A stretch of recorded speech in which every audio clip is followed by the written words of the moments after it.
आज हम शुरू करेंगे वैट टैक्स। जैसे जीएसटी होती है, good and service tax, GST से पहले हुआ करता था वैट टैक्स। तो इसके लिए हम सबसे पहले कंपनी क्रिएट करेंगे। यहाँ से इस कंपनी को डिलीट करेंगे, ऑल्टर पे जाएंगे, ऑल्ट डी, डिलीट, श्योर। यहाँ से हम अपनी एक नई कंपनी क्रिएट करेंगे।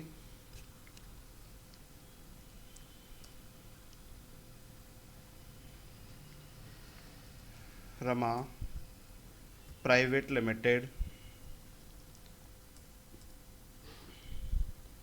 एड्रेस, स्टेट आपका, पिन कोड 1/1 डालते हुए हम इन्हें एक्सेप्ट कर देंगे।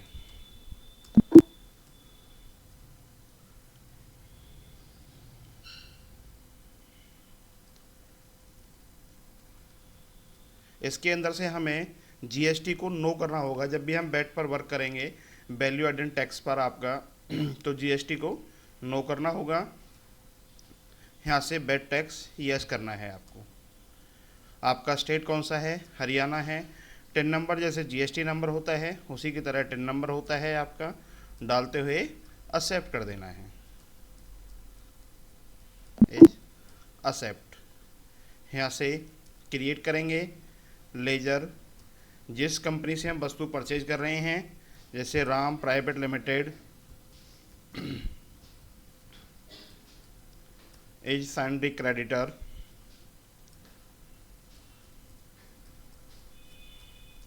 यहाँ से वैट टैक्स को यस करना होगा। रेगुलर रहेगा। वैट टैक्स नंबर जो भी आपका है वो फिल करना होगा आपको। Enter, accept. उसके बाद है जिस कंपनी को हम वस्तु सेल कर रहे हैं उसका श्याम सैंडी डेबिटर डालते हुए हम इसे एक्सेप्ट करेंगे।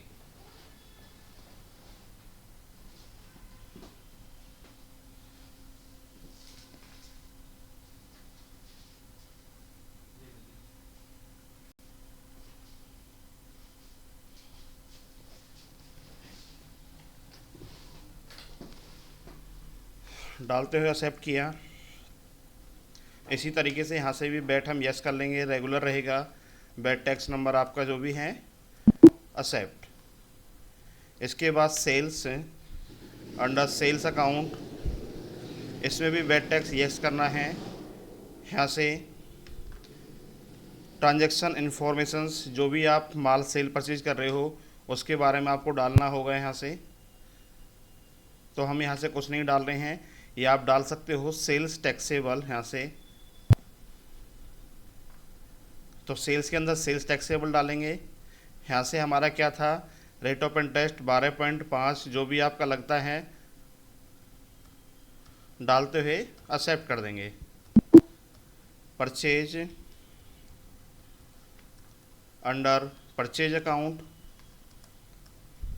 यहाँ से भी वैट को यस करना है हमें। यहाँ से परचेज टैक्सेबल करना होगा आपको। क्या करेंगे? Purchase taxable. तो जीएसटी के अंदर जो रेट होता है, इनपुट एंड आउटपुट दोनों ही वैट सेम होते हैं, डालते हुए एक्सेप्ट। यहाँ से input VAT, duty and taxes, यहाँ से वैट के अंदर जाएगा 12.5, डालते हुए आपको एक्सेप्ट कर देना है। सेकंड है आउटपुट वैट, ये भी duty and taxes, VAT 12.5% is accept. Escape से वापस यहाँ से जाएंगे स्टॉक आइटम पर। जो भी हम माल सेल परचेज कर रहे हैं, जैसे कि हम मोबाइल सेल कर रहे हैं, यहाँ से अंडर किसके आता है तो क्रिएट करेंगे इलेक्ट्रॉनिक्स,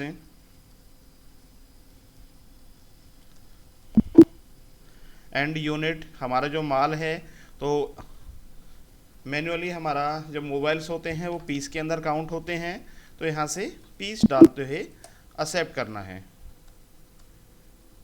इसके बाद यहाँ से टैक्सेबल आएगा आपका, या एप्लीकेबल ही रहेगा। वैट इज यस आपका, वही परसेंटेज आपको जो पीछे फिल की थी 12.5 एक्सेप्ट कर देना है। एस्केप से वापस जाएंगे, यहाँ से वाउचर पे जाना है। F9 हमारा होता है परचेज वाउचर के लिए। यहाँ से बिल नंबर डालोगे, कंपनी नेम, जिस कंपनी से आपने वस्तु परचेज की थी, तो किससे किया था, राम प्राइवेट लिमिटेड से, डालते हुए आप इन्हें एक्सेप्ट करोगे। हमने क्या वस्तु परचेज की थी, मोबाइल के कितने पीस किए हैं, 100 पीस परचेज किए थे 5,000 रुपये के हिसाब से, 25 लाख रुपीज़ की वस्तु। डबल एंटर के बाद तो अभी आपको यहाँ पर ध्यान रखना होगा, जब हम वस्तु परचेज करेंगे तो हम टैक्स पे करेंगे तो टैक्स हमसे जाएगा, आउटपुट वैट के अंदर आएगा। जब हम वस्तु सेल करेंगे तो उस टाइम टैक्स हमारे पास आएगा, तो वो इनपुट वैट के अंदर रहता है। जो 25 लाख रुपए का माल था उस पर 12.5 value added tax, tax duty लगने के बाद 3,12,500 टैक्स लगा है। टोटल माल हो गया 28,12,500 रुपये का। डालते हुए एक्सेप्ट करना है।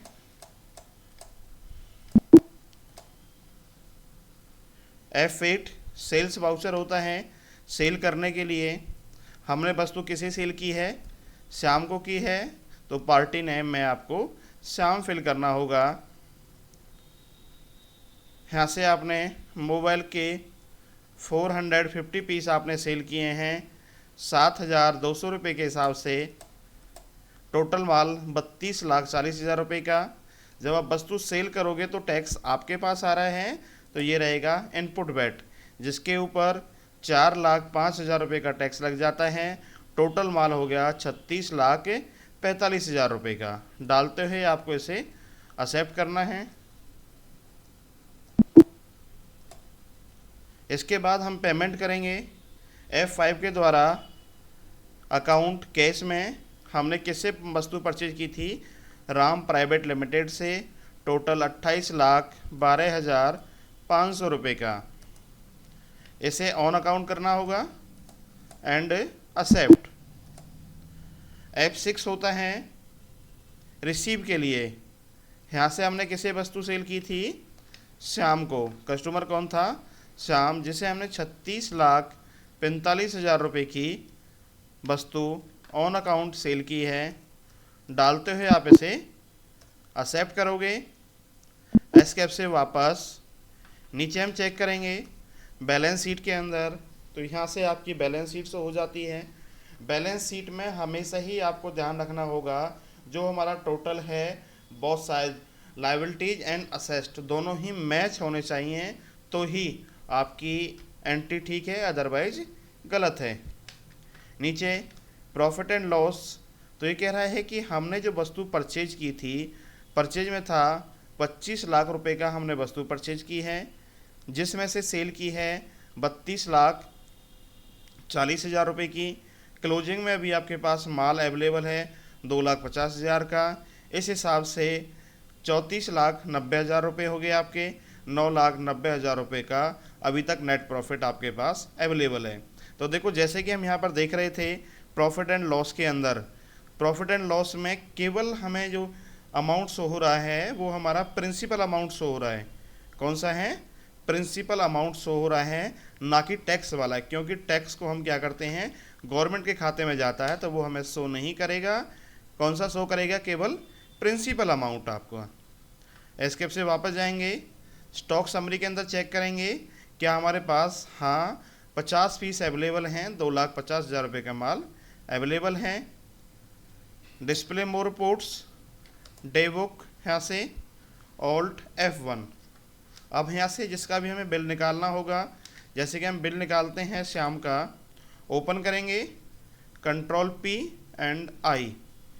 प्रीव्यू के लिए यहाँ से जूम कर लीजिए। देखो, जैसा कि आपको शो कर रहा है, यहाँ से कंपनी का नाम आ जाएगा, आपकी सारी डिटेल्स हो जाएगी। नीचे आपने क्या प्रोडक्ट सेल किया था, कितने पीस किए थे, किस रेट में किए थे, क्या टैक्स लगा है, सभी कुछ कम्प्लीटली लगने के बाद आपके पास बिल शो हो रहा है। आशा करता हूँ सभी स्टूडेंट्स को वीडियो समझ में आई होगी। जो भी साथी चैनल पर हैं वो चैनल को सब्सक्राइब करें, लाइक करें एंड बेल आइकन पर क्लिक करके आने वाली ऑल नोटिफिकेशंस का आनंद लें। जो भी साथी चैनल पर नए हैं वो चैनल को अपने साथियों के साथ शेयर करें, जिससे उनको भी अकाउंट के बारे में प्रॉपर नॉलेज मिलती रहे।